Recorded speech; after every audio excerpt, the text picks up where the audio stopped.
Olá, você está no Documento Rio Preto, programa que procura resgatar um pouco da nossa história. Hoje eu e Fernando Marques recebemos o professor, historiador, o pesquisador Romildo Santana, escritor, vai falar um pouquinho da Moda é Viola, que entra na sua terceira edição, e também falar um pouquinho da Cometa Filmes, um dos maiores entendidos da Cometa Filmes. É isso, professor Fernando?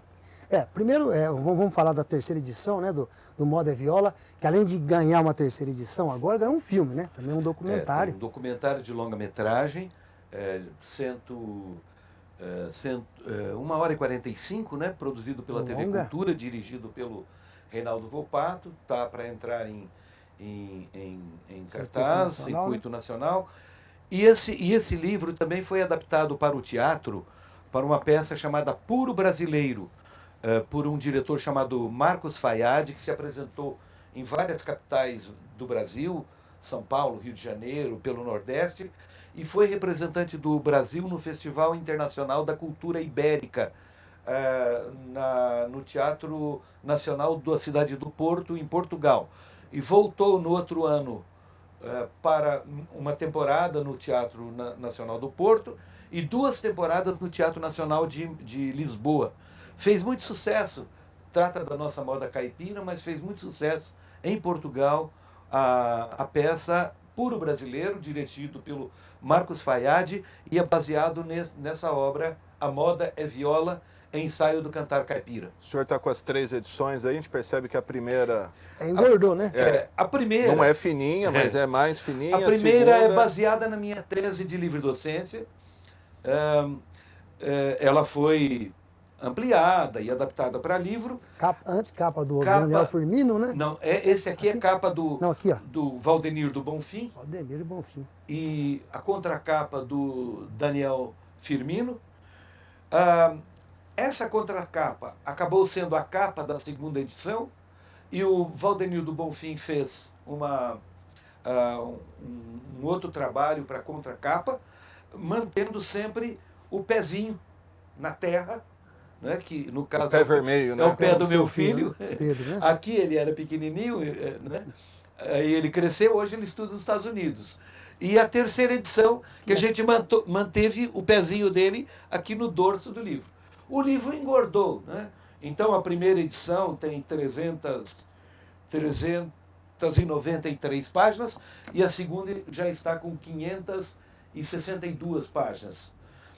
Qual que foi o que agregou? Eu acrescentei outros capítulos e eu trabalho, porque eu sou escritor, então eu trabalho muito literariamente a linguagem. Então é um ensaio na área de humanas, na área de artes, na área de música, mas também eu trabalho muito literariamente. E além disto, eu acrescentei 5 capítulos, né? E eu já tenho um 6º capítulo para a 4ª edição, que vai tratar da valsa caipira. Mas não lançou nem a terceira, já está preparado. Porque esse aqui, eu fechei o texto em dezembro de 2014. Nós estamos já caminhando para o final de 2015. Então, eu já escrevi mais um capítulo para a 4ª edição e quero escrever um capítulo sobre a valsa caipira.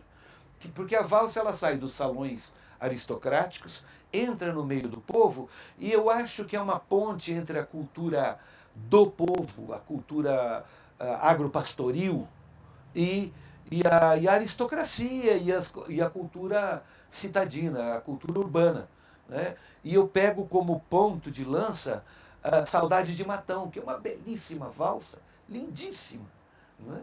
Composta em 1904, né? Gravada pelo Tunico e Tinoco, Sim. mas também foi gravada por todo mundo, gravou Saudade de Matão. Né? Até Calbi Peixoto, Ângela Maria gravaram, né? O Caboclinho Querido, Silvio Caldas gravou Saudade de Matão. Agora dizem que o filme, dizem as boas línguas, que o filme é uma forma do caboclo não sabe ler o livro agora. E, não, já me falaram isso. Sim, o filme é isso mesmo. O Reinaldo Volpato, quando pensou, nós demoramos 10 anos para fazer o filme A Moda é Viola. A primeira edição é que ano? A primeira edição é do ano 2000. Foi lançado no dia 24 de abril de 2000 no programa da Inesita Barroso, que era o ano do dos 500 anos do descobrimento do Brasil. Foi um programa especial da Inesita, foi lançado lá. Então, 2000. A segunda edição é 2009. E agora, 2015, a terceira edição. Então, eu quero falar sobre a questão da valsa também. Esse livro é um livro muito citado, muita referência para teses de doutorado. Você pegar o Google acadêmico, sim, ele tem 76 citações em dissertações de mestrado, teses de doutorado e trabalhos científicos na área de antropologia, sociologia, artes em geral e cultura brasileira. Então ele tem 76 hoje citações e o Google acadêmico começou a registrar a partir de 2011. Mas o caboclo não consegue ler. O caboclo não consegue ler. Agora, o filme... Que gosta, né? Não é só o caboclo, né? Aqueles que gostam de viola, porque é duro, né? Ninguém pesquisa, não tem acesso à internet, muitas vezes. Então, acho que é muito... É porque a cultura caipira é a cultura da oralidade e não da imprensa. Então, tudo, a literatura caipira é uma estética oral. Não é? Então, é uma outra estética. Né? O senhor tem, inclusive, o dicionário caipira, sim, né? Sim, é isso, do Cecílio, lá de Piracicaba. Sim. Pois bem, mas você tem, por exemplo, na cultura romântica, o romantismo brasileiro, final do século XIX, meados do século XIX, um percentual altíssimo da população brasileira era analfabeta. Quer dizer, então você fazia uma poesia para ser decorada e falada em voz alta, e não para ser lida no livro. Então a gente não imagina que Castro Alves escreveu Navio Negreiro para você ler no livro. Ele escreveu Navio Negreiro para ser interpretada dramaticamente, para ser lida em voz alta nos salões, porque a população era analfabeta. Né? E a nossa música popular é um pouco assim também. E a música caipira, que é de um extrato agropastoril, muito distante da cultura citadina, ela é puramente oral. Né? A nossa cultura é uma cultura de auditório. As pessoas sentam, mesmo na televisão, sentam para ouvir. A gente Sim. lê muito pouco. Né? Então, essa literatura ela tem todo um sistema estético que vem da cultura medieval, oral também, né? Dos velhos romances medievais do século XII, século XIII, quer dizer, 200 anos antes do descobrimento do Brasil, entra no Brasil e, pelas mãos dos jesuítas, da Companhia de Jesus, se espalha por todos os cantos do Brasil, e na região caipira, que é a região mais populosa e mais importante do nosso país, a região caipira, entendendo Goiás, Mato Grosso, estado de São Paulo, interior do Rio de Janeiro, interior do Espírito Santo, norte do Paraná, né? É a chamada Paulistânia, né? Chamava Paulistânia, que é a nossa cultura caipira. Ela cria uma estética, ela cria um jeito de se pensar o mundo e de se expressar esteticamente pela música, pela poesia. Né? Lembrando que, no caso da música caipira, a letra é mais importante que a melodia. A melodia de uma moda de viola é muito trivial, repetitiva, né? Ela é um clichê. Né? O que importa é a letra. Né? O Vieira, da dupla Vieira e Vieirinha, ele tem uma música que ele fala assim... Uma saudade que ele ficou. Ele falava assim, moda que nem essa, para desfazer do outro, ele fala, moda que nem essa, nós tem caderno cheio. Ou seja, a moda é no papel. Então, Romildo, já que a gente está falando em moda, e é tão grande, né? Acho que é tão abrangente a gente fala do livro, que ganhou um filme, que a gente está falando que o caboclo pode ver, a gente poderia passar para o pessoal em casa para assistir um pouco o filme que a gente fez, que é o Fio de Bigode, que você deu um depoimento, falando do Oswaldinho Barizon, falando sobre isso, que realmente a temática do caipira, que é muito interessante. A gente fez um filme aqui, eu, José Carlos Pontes, a participação do professor Romildo Santana, do Oswaldo Barizon, do doutor Borges, Moacir Borges, que é um médico que ele vai atender com o chapéu. Põe o chapéu em cima da mesa, continua, acabou com Juscelino Soares, que é capa que não consegue sair do caipira. Então vamos ver um trecho do filme para a gente continuar na moda viola, porque acho que vai dar mais programa aqui. Tá bom, vamos lá. Vamos ver.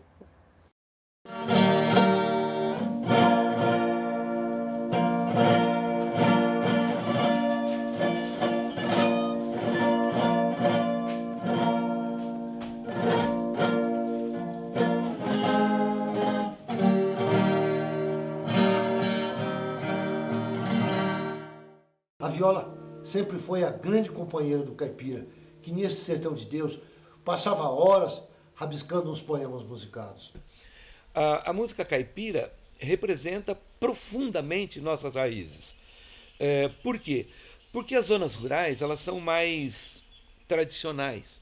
Então aqueles valores ancestrais da cultura, aqueles valores provindos da Península Ibérica, eles se conservaram por muito tempo quase que in natura, né?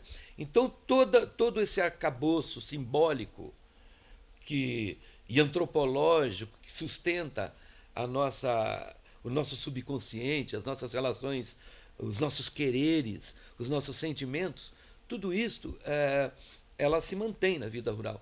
E a música caipira é um pouco o intérprete e o porta-voz dessas querências, desses sentimentos, dessa maneira de ser interiormente.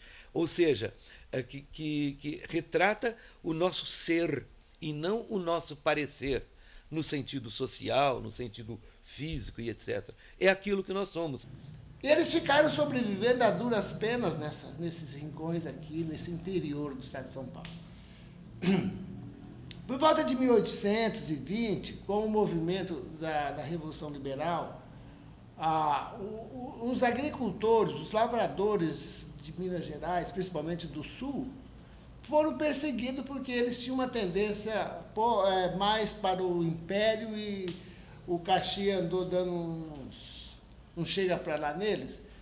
E eles acabaram migrando para o interior do estado de São Paulo e se alojaram aqui nessa região, Campinas. Quando aqui chegaram, eles encontraram esses caboclos aí que eles chamavam de bugres. Aí, os filhos desses fazendeiros mineiros, eles acabaram casando ou juntando de maneira nem sempre muito amistosa com as caboclas, com as bugras. Essa pessoa que ficava nas franjas das matas, que nem entrava no povoado, mas também não ficava junto com os índios, é que foi chamado de caipira, né? Esse termo é interessante, né? Caapira, né? Que ninguém sabe direito o que significava isso, mas caapira é carpi, é aquele que é um tipo de um espírito da mata. Então tem várias discussões sobre de onde saiu essa palavra caipira, mas o elemento que significava, que dava esse nome caipira, é esse ser que ficava aí, filho da Índia com o bandeirante. Mas vamos voltar lá para trás para entender melhor como vivia esse caipira. O que ele fazia? Não tinha esse negócio de cinema, teatro, computador, televisão. Isso nem em sonho. Foi um povo iletrado, né, Zé? E também não era muito importante. Mas eles sabiam da importância. Então, normalmente, a grande preocupação dos chefes de família era ensinar o filho a assinar o nome. Então, eu me lembro, eu ainda vi algumas pedras. Pedra era lousa de ardósia. Interessante, na minha casa tinha pedaços de ardósia que a utilidade era escrever, tentar fazer a assinatura ou escrever o nome. Então, eles arrumavam professores que ficavam encarregados de ensinar os filhos. Mas o tempo de ensino não passava de 6 meses, 1 ano. É mão, quando é pé, o baião da Maria. peixe é caranguejo, peixe é. Oi, o pato com marreco não pode combinar. Oi, o pato com marreco não pode combinar. O que o pato fala baixo e o marreco quer gritar. É.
Rio Preto foi muito tempo o fundo do sertão, né? Quer dizer, com o avanço do capitalismo pelas zonas agrárias a partir do Planalto de Piratininga, avançando para o interior, né? Rio Preto é um dos últimos pontos. Por isso, inclusive, que aqui em Rio Preto acabou sendo um lugar de violeiros que depois de muito tempo vêm morar para terminar a vida nessa cidade. Então ela já tem essa característica de sertão, essa característica do encontro do mineiro que perdeu com o escasseamento do ouro, né? E com o engrandecimento do café, né? Também veio se juntar aquilo que a gente chama o caipira, quer dizer, aquele que veio do litoral e depois o que veio de Minas. Rio Preto é um ponto estratégico, né? Ser caipira é um sentimento, né? Lutar por essa causa, por essa região que eu acho e que eu penso que é a mais linda do estado, porque é a nossa região caipira. E segundo Antônio Cândido, quem nasce no litoral são os caiçaras, quem nasce na capital são os urbanos, não sendo da capital e nem do litoral, nós é tudo caipira, né? Até hoje, o artista que existe no caipira é muito forte. E na música foram feitas verdadeiras obras de arte.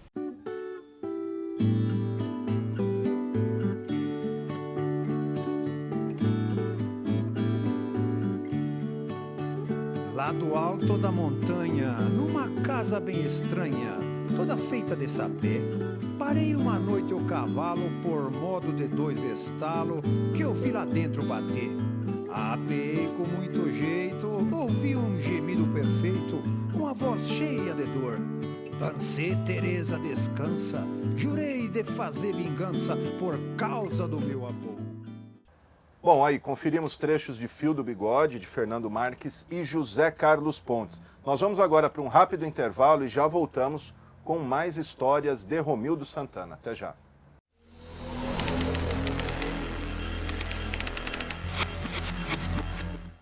Você conhece a Fundação do Câncer? A Vanessa conhece.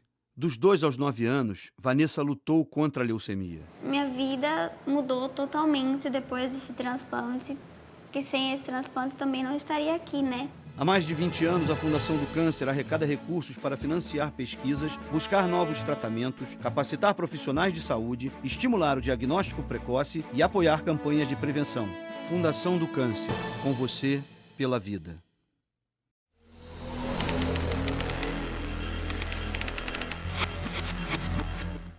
Bom, estamos de volta com o Documento Rio Preto, que hoje recebe o professor, o pesquisador, o escritor Romildo Santana. Bom, para quem não sabe, o Romildo é um dos fundadores, ou o fundador, né, do Museu Primitivista José Antônio da Silva, que este ano completa 35 anos. Fala para a gente um pouquinho do museu, professor. Olha, o museu foi fundado no dia 19 de julho de 1980. Foi o primeiro órgão inaugurado lá onde é a biblioteca, aquele prédio lá. Daúde Jorge Simão, né? Centro Cultural Daúde Jorge Simão.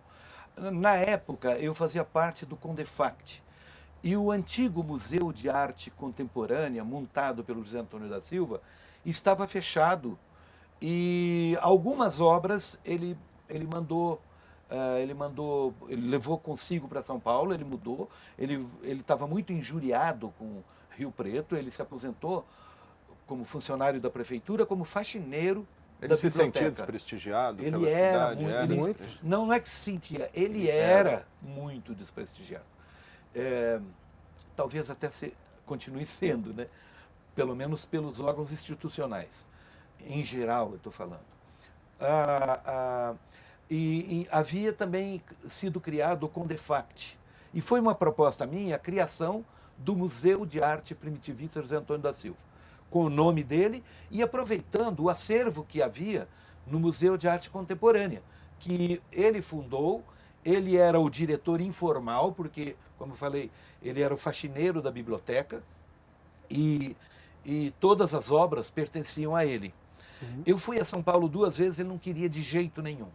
Aí ele fez um documento, manuscrito, eu tenho esse documento, era uma carta enviada ao Adair Vettorazzi, e ele exigia que eu fosse o diretor e só com esta condição ele doaria o acervo do museu de volta e daria mais obras. Então, eu era professor do IBILSE desde 1975, fui lá para o museu também, etc. Eu fiquei lá os 5 primeiros anos sem salário, não tinha salário, e, é claro, tinha mais coisas para fazer, montei o museu, tal, funcionando tudo bem. Depois eu voltei no ano 2000, quando o museu novamente foi desativado, porque houve uma grande enchente ali no Vale do Rio Preto. Os quadros foram para o subsolo do Teatro Municipal e havia uma ação do Ministério Público contra a prefeitura em relação a essa fortuna artística. Parece que perdeu muita coisa, né, Romito? Perdeu, parece que as coisas de pedra que ele tinha feito, Sim, né? algumas coisas quebraram, alguns quadros desapareceram. Acho que aquele carro de boi também se desapareceu. Não, ele continua lá no Centro Cultural.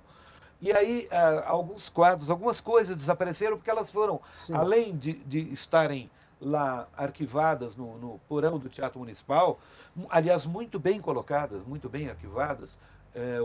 O Pedro Ganga, que cuidava, o Waldiner Lui também cuidava disso. Enfim, mas o Ministério Público exigia a refundação do museu. Aí me chamaram para refundar o museu no ano 2000. E agora ele foi transferido há 3 anos aqui para o prédio da tiro antiga, de guerra, né? Tiro de Guerra e antiga Biblioteca Municipal, onde tudo começou, porque o Silva trabalhava naquele prédio. Inclusive, né, eu falar porque vamos passar as imagens que a gente tem. Eu queria que você explicasse um pouco para a gente. Antes, quando estava o museu lá, e tinha as obras na parede, parece que ele pintou na parede, Sim. que foram restauradas, né? Sim. Essas pinturas eram as pinturas que ele fez diretamente na parede? Isso, foi assim. O Silva, ele morava numa casa ali perto do Cristo Redentor, e a casa dele era toda pintada por fora Paulo, né? e por dentro. Eu acho até que a gente poderia inserir no nosso programa. Eu mando umas fotos para você, Fernando. Está passando aí, está passando as imagens Isso. aí. Tá bom. Então, e na época ele procurou o prefeito Lotfi, João Bazzetti, para desapropriar a casinha, porque ele estava construindo uma outra casa, porque ela já era um museu. Né? O Lotfi saiu com ele nas costas. Tudo que você faz é porcaria, aquela coisa. O Lotfi é muito estourado. Era uma boa pessoa, mas ele era muito estourado. Ele não gostava do Silva, nem o Silva gostava dele. E ele pegou a enxada e destruiu tudo.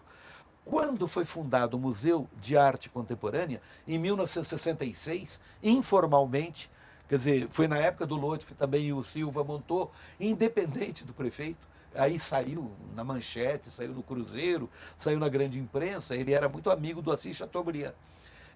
E aí o Lotfi foi obrigado a, em 68, inaugurar oficialmente o museu. O Silva repintou as pinturas que ele tinha, que são 15 painéis que estão lá pintados.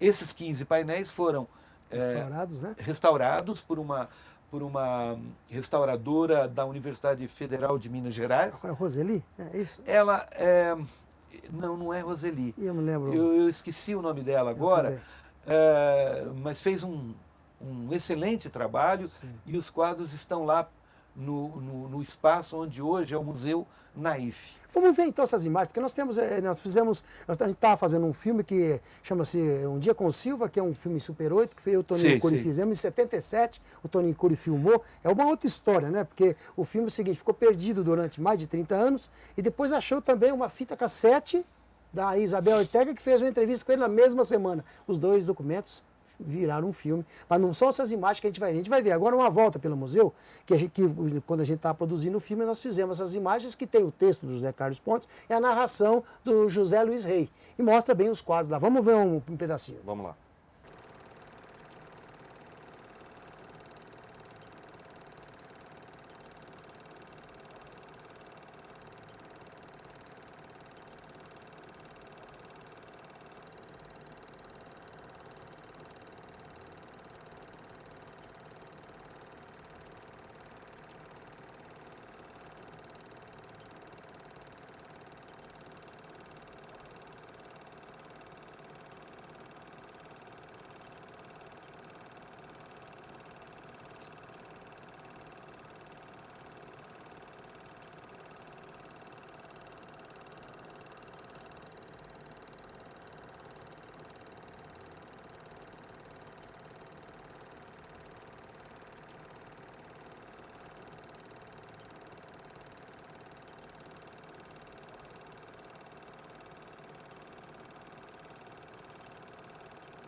O legado do Criador não se resume em lembranças emolduradas entre quatro paredes.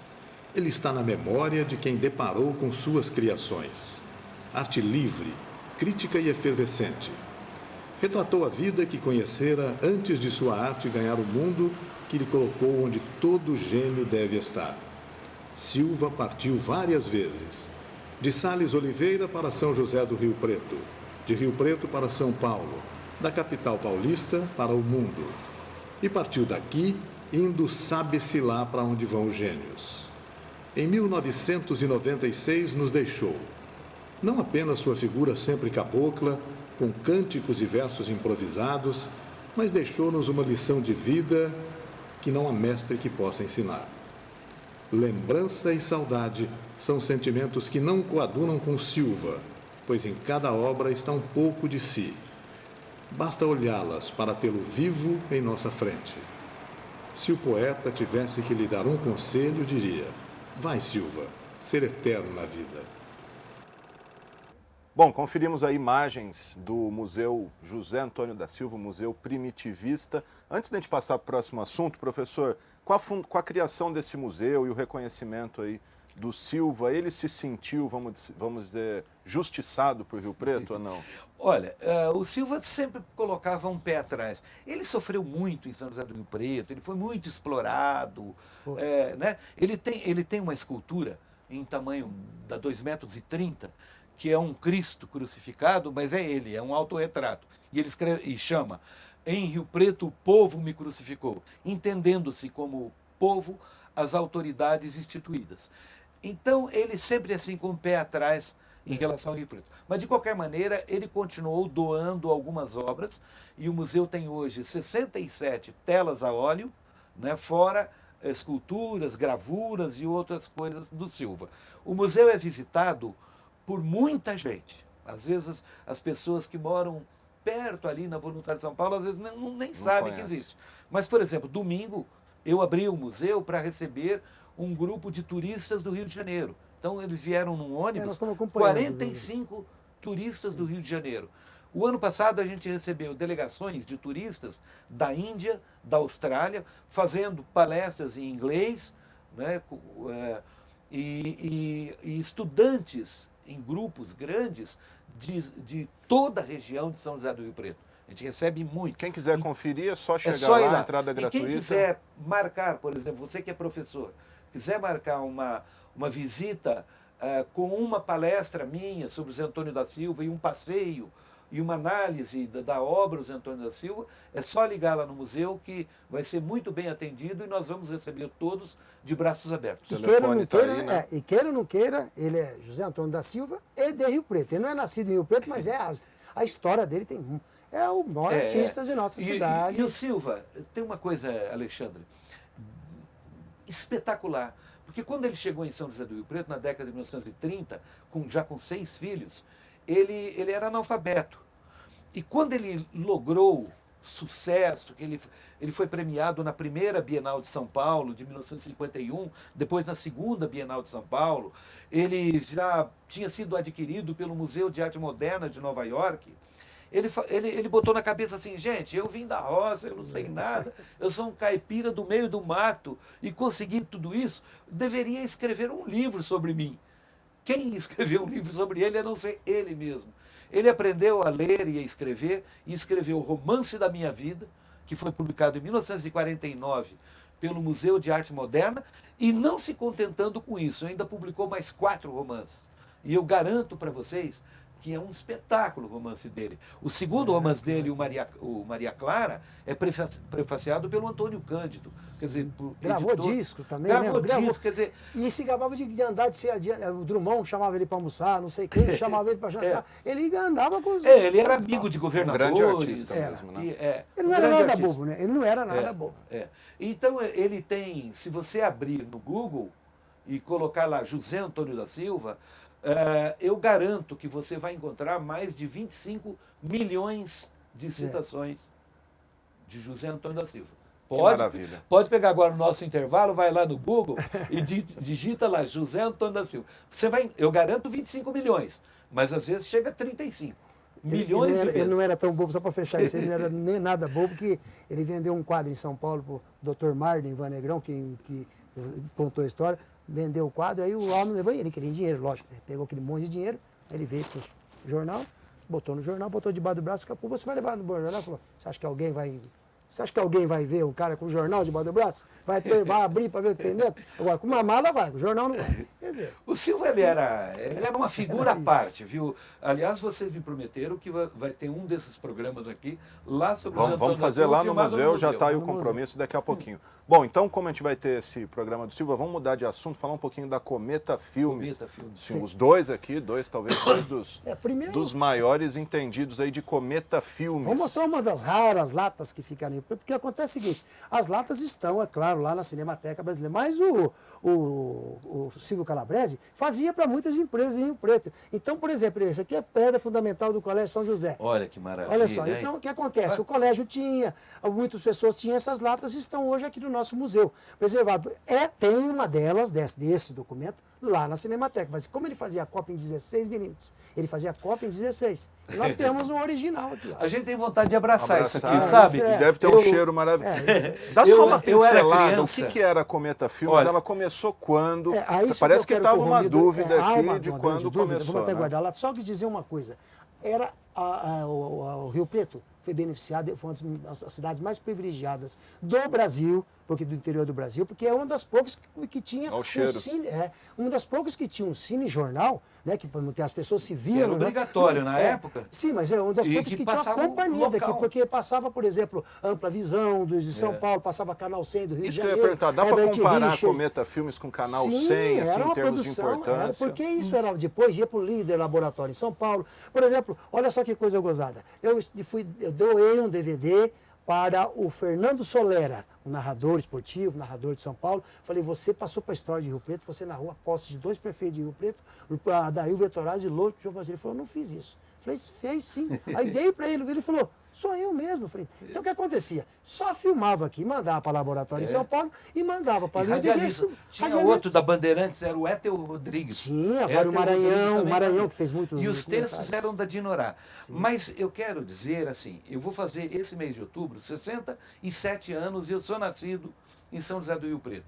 Quando anunciava que ia ter um filme da Cometa Filmes, a comunidade, a população ia ao cinema mais para ver o filme da Cometa Filmes do que o filme em si. Porque era uma coisa especular, de espelho. O cinema era uma coisa muito sedutora, quer dizer, você se ver numa tela, ou ver a rua da sua cidade numa tela, isso era uma coisa deslumbrante. Sim. Então lotava, né? Os textos eram da Dinorá do Vale e nos enchia de orgulho. Agora, o material que está lá... do Betty e do Inocêncio, né? O grande Betty, que faleceu recentemente, e o Inocêncio eram os 2 cinegrafistas que se revezavam, né? Ali, a Dinorá e também o último que foi o Luiz, foi o último. Então, era uma coisa assim, coisa nossa. Hoje, a imagem, o audiovisual está quase muito banalizado até, quer dizer, você faz em qualquer celular. Naquela época, se pensava assim, eu ia ao cinema todos os dias. A minha educação estética começou no cinema, desde os 6 anos de idade. Então eu pensava assim, gente, se eu fosse rico, eu compraria esse filme só para mim, sabe? Quer dizer, hoje você vê na internet, quer dizer, então naquela época você falava assim, nossa, se eu aparecesse uma vez no filme, eu falando, né? A fotografia era uma coisa rara, né? Tinha ocasião especial para fotografia, né? Eu trabalhava no Diário da Região, eu entrei no Diário da Região em 66. Eu tinha 16 anos. E era na base do clichê, quer dizer, então a foto do Pelé era a mesma foto sempre. Né? O Pelé fazia o gol, aparecia o mesmo Pelé. Né? Mas então, foi uma coisa muito sedutora. E o Silvio Calabrese teve essa iluminação, porque era uma coisa desligada do eixo Rio-São Paulo, e que são coisas que ficaram na história do cinema brasileiro. Então a gente tem, sabe, o ciclo de Cataguases, lá em Minas Gerais, alguns ciclos... E ele não filmou só Rio Preto, ele filmou a região toda. A região toda. Foi até Minas Gerais. E ele era um alfaiate. Mas, gozado, é isso que a gente até queria falar com você, é o seguinte, você participou de um momento, esse momento que até eu quero saber, porque a verdade é o seguinte, nós temos aqui a relação, que só veio para Rio Preto em acho que foi 94, foi feito uma decupagem, né? Passaram alguns dos filmes para VHS, que é o único que a gente tem em Rio Preto, nunca mais foi feito nada, mas nós temos de 1958 a 1975, onde ele parou. Isso é uma coisa, as imagens, a gente sabe que a Cometa Filme foi fundada pelo Luiz Carlos Espíndola, não pelo Silvio Calabrese. E não tem imagens, nada do Luiz Carlos Espíndola, a não ser o comecinho da gestão do Adail Vetorazzi, do Andaló, em 1956. Aí vem a pergunta, desde quando é Cometa Filme? A gente não sabe. Foi assim, o Silvio Calabrese, ele morava ali na Rua Delegado, abaixo do Diário da Região. Aqui na Rua Delegado. Aqui na Delegado. Nós estamos na Delegado. No quarteirão de cima, nós estamos aqui. Pois bem, ele me procurou e falou assim, Romildo, eu tenho isso aqui, e está aqui na garagem da minha casa, vê se você consegue... Eu queria... As latas, né? Isso quando? Os filmes. 1900, gestão Manuel Antunes. O Adail Vetorazzi. Adail Vetorazzi. 80 e pouco, 85, 86. Ou até antes. Certo. Bom, eu queria ver se a prefeitura me dá pelo menos um terreninho, não sei o quê. Eu peguei e fiz um cálculo. Falei, bom, são 86 filmes. De 10 minutos, 15, etc. Se a gente juntasse tudo, quanto daria em tamanho de negativo? E aí eu fiz assim o cálculo, dava X. Se fosse comprar um negativo, imaginando que para fazer 10 minutos você gasta 100 minutos de negativo, só para vender o negativo, quanto seria? Tal. Falei, na época procurou o prefeito, já havia a Dinorá entrou nessa parada, o próprio Daúde Jorge Simão, a Nilce Lodi, o Roberto do Vale, que era historiador, e enfim, foi feito uma exibição de todos os filmes, restauração, ali o galego do Curti, que ele abriu todos os filmes, passou uma... porque eles estavam um pouco ressecados, ele ficava na garagem. Um óleo, etc., emendou o filme, porque depois que passava em Rio Preto, ele corria toda a rede de cinema Curti, toda a região via. Tinham 11 cinemas? Era bastante. Então, às vezes o filme estava quebrado, ele cortou tudo, e a Dinorah e eu fiz o parecer, porque tinha que ter a autorização da Câmara, para fazer a troca com dois terrenos comuns, nada assim, né? E foi trocado por esses 2 terrenos. Acho que na Boa Vista, né? Eu não me lembro aonde foi, porque... Não era na Tiradentes? Parece que onde tinha os coqueiros lá em cima. Mas eu não lembro, eu não me lembro. Porque assim, eu tive esse relacionamento muito de admiração pelo Silvio Calabrese e pelo acervo que ele tinha, a maravilha que ele tinha na casa dele. Mas depois desse fato, eu estava envolvido com o museu, eu estava envolvido com o meu doutorado, dava aula na faculdade, então eu perdi assim um pouco o contato com ele. E os filmes foram para a Cinemateca? Os filmes foram lá para o primeiro andar do Centro Cultural, que é um lugar absolutamente sem condições de ter nada. Claro. Porque ali faz calor e muito calor, tá certo? E aí um dia chegando, porque eu era diretor do museu, né, do MAP... Você guarda um pouquinho. Essa é a melhor história que tem. É essa. A verdade é o seguinte, vamos passar um pedaço para o pessoal ver em casa, né, Alexandre? Porque é demais. Eu não canso de ver essas imagens, porque é um Rio Preto que não existe mais, as pessoas não estão mais aí, os carros, as roupas. Vamos passar um pedaço para a gente ver, que eu quero contar essa história, que é a primeira vez ainda vou contar. Vocês vão ver imagens, não é assim que Rio Preto não existe mais. O Brasil não existe mais. Verdade. E porque Silvio Calabrese não existe mais. Esse cara não existia. É verdade. Entendeu? Para fazer uma coisa que ele fazia aqui no fundo do sertão. Vamos ver vocês vão ver que coisa linda. Vamos lá.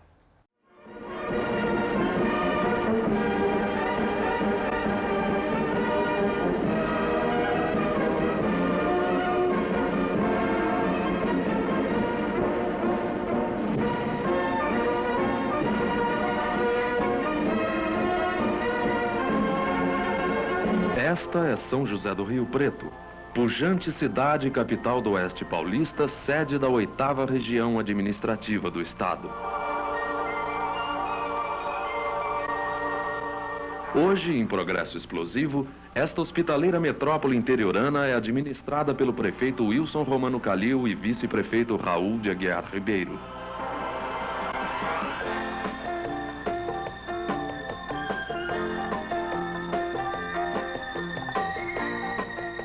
No Paço Municipal, o prefeito e vice Wilson e Raul hasteiam as bandeiras ao ensejo do 124º aniversário de fundação da cidade e 3º ano de sua profícua administração.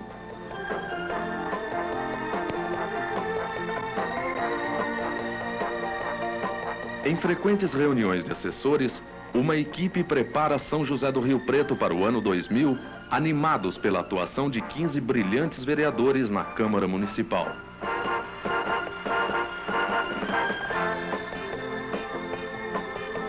As enchentes da Baixada do Rio Preto eram um espetáculo constrangedor que se repetia anualmente há mais de um século.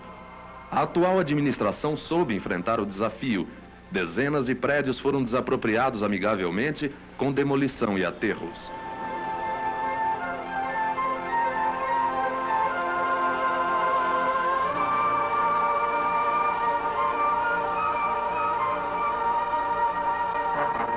Outro desafio enfrentado foi a ligação entre diversos pontos da cidade dividida pelos trilhos da FEPASA. Contribuindo com dinheiro, terrenos e serviços junto com o Estado, a Prefeitura trabalha hoje na construção do complexo de viadutos da Rua Jordão Reis.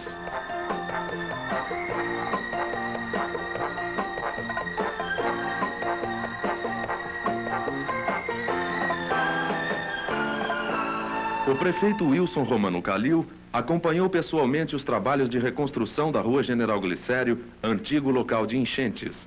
Nela foram utilizados mais de 2.000 caminhões de terra.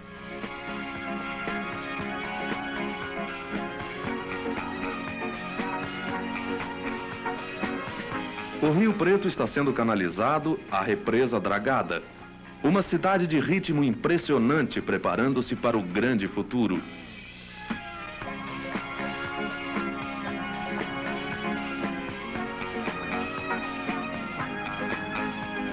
A Avenida Badibacite, obra realizada pela atual administração no trecho da Rua Redentor até a rodovia Washington Luiz, recebeu serviços de drenagem, canalização, galeria de água e esgotos, aterros, guias e sarjetas, asfaltamento, calçamento a petit pavé e iluminação.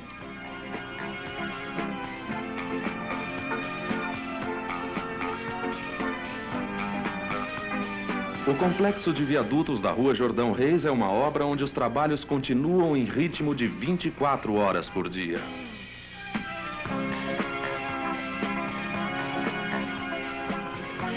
A Praça Cívica será o futuro cartão de visitas da cidade grande. Nela, o prefeito Wilson Romano Calil determina o estaqueamento da biblioteca, cujo projeto foi objeto de concurso nacional. Na maquete, pode-se ter uma antevisão do Rio Preto ano 2000.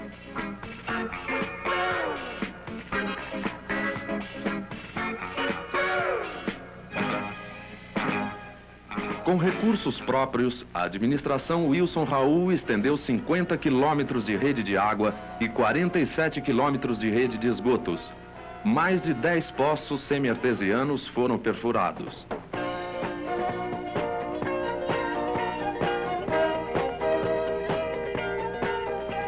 A pavimentação e iluminação do trecho das avenidas Duque de Caxias e Vitória Régia com Murche de Once e a construção do Centro Social Esportivo são obras de humanização da administração Wilson Raul.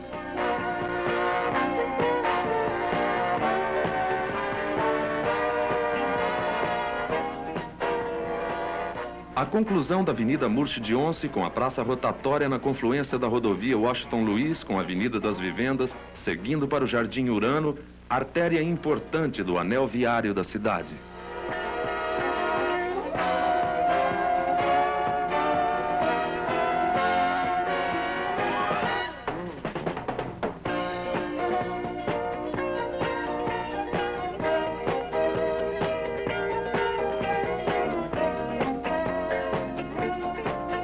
O Trevão, obra gigantesca, está sendo construído na confluência da rodovia Washington Luiz e BR-153 em convênio Estado-Prefeitura.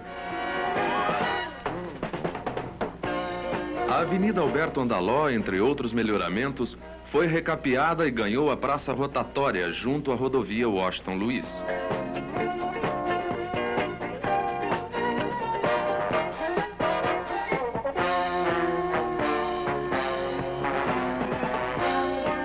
A Redentora é beneficiada com a perfuração de um poço semi-artesiano. A Praça São Miguel foi remodelada e a Praça da Igreja do Perpétuo Socorro recebeu nova iluminação.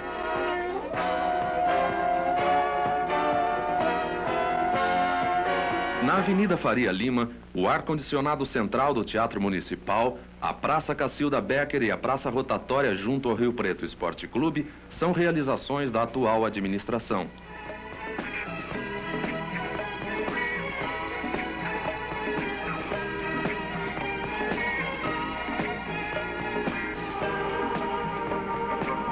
O futuro já está sendo preparado.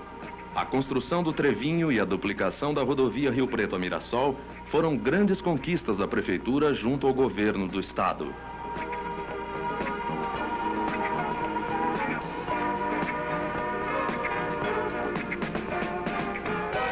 O Distrito Industrial, transformado pela administração em cidade industrial, com mais a área de 64 alqueires conseguida do Estado, passa a ter agora 106 alqueires.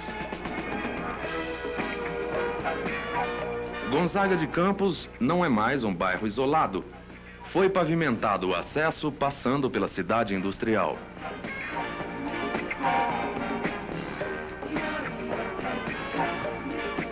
No populoso bairro operário do Eldorado, foi feita a pavimentação da Rua João Mesquita até a Rua Santa Paula, passando pela cadeia pública em direção ao bairro São Jorge.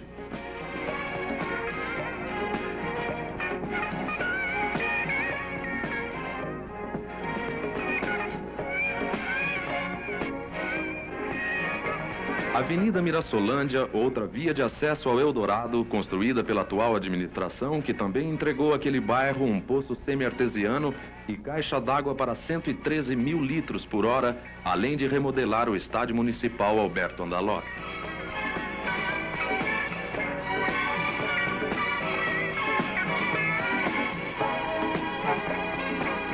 Esta é a maquete do Centro Esportivo do Eldorado.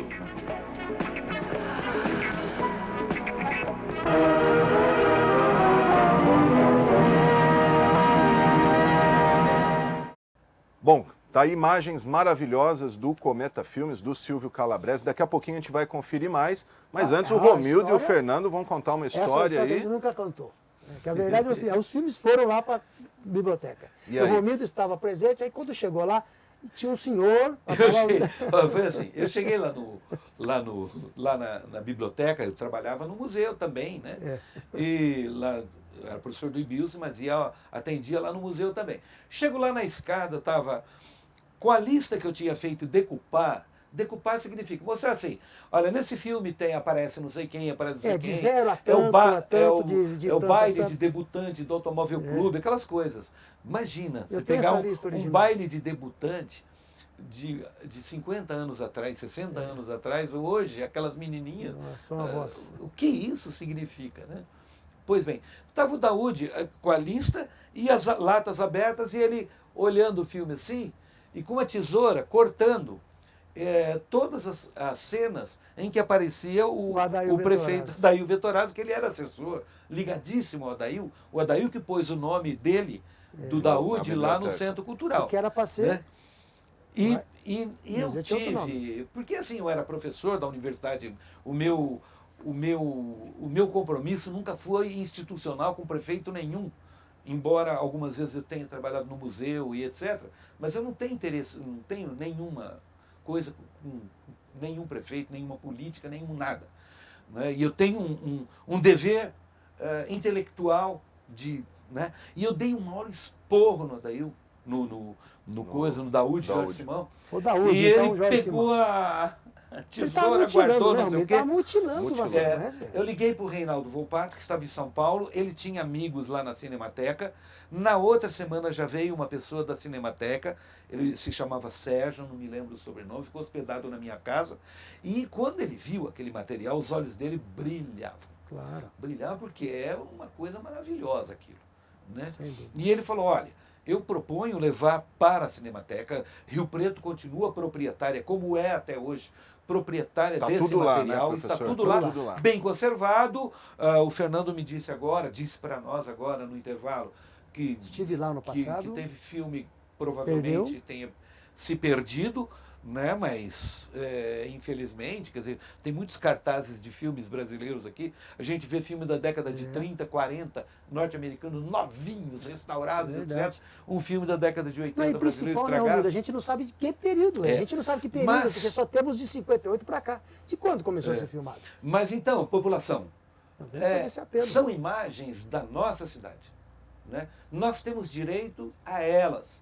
Então, a população, a Secretaria de Cultura, o prefeito municipal, o presidente da Câmara, deveriam assim, vamos pegar esses filmes, vamos transformá-los em DVD, em Blu-ray, e isso tudo não são coisas que, caras, nesse momento de crise, nada absurdo, não é? E mandar para as faculdades, mandar para as escolas, para as pessoas conhecerem, inclusive, em loco, porque o cinema é a coisa mais icônica, mais imitativa da realidade, comparativa. Né? Eu vejo, o Fernando tem uma coluna no jornal que ele mostra o antigo e o presente, como era e tal, e que permite nós termos o passado na algibeira, como diz o Fernando Pessoa, raiva de não ter trazido o passado roubado na algibeira, no bolso.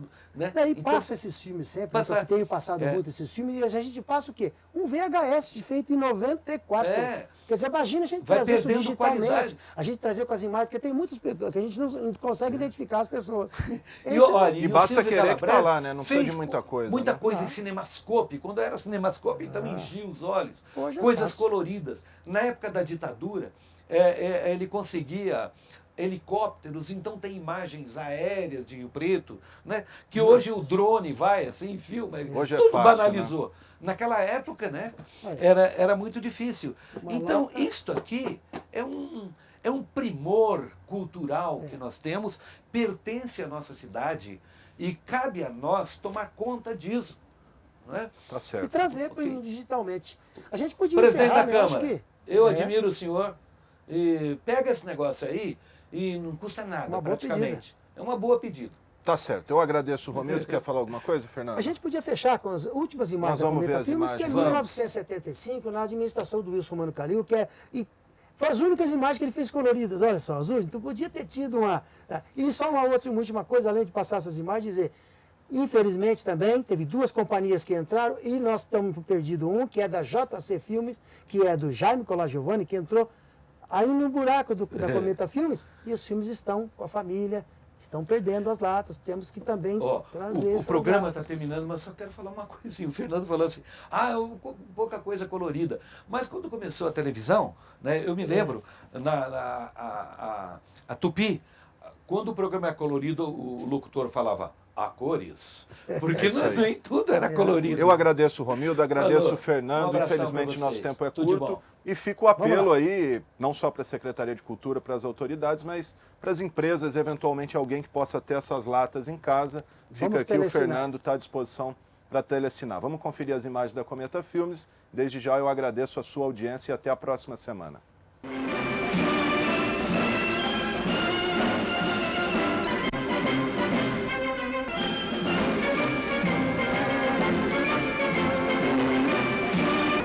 São José do Rio Preto, aos 122 anos de fundação, é uma das mais progressistas cidades do interior de São Paulo, merecedora do título de capital do Oeste Paulista.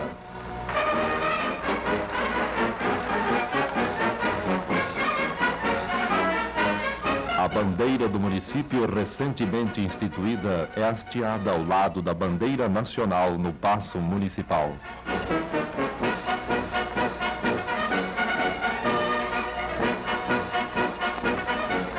A Câmara Municipal de São José do Rio Preto é presidida pelo Dr. Nelson de Carvalho Seixas, batalhador da causa do excepcional, em sessão solene comemorativa aos 122 anos de fundação.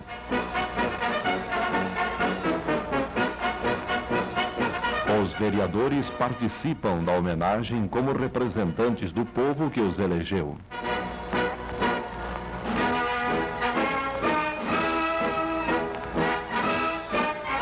A fé é tradição e equilíbrio do Rio Pretense.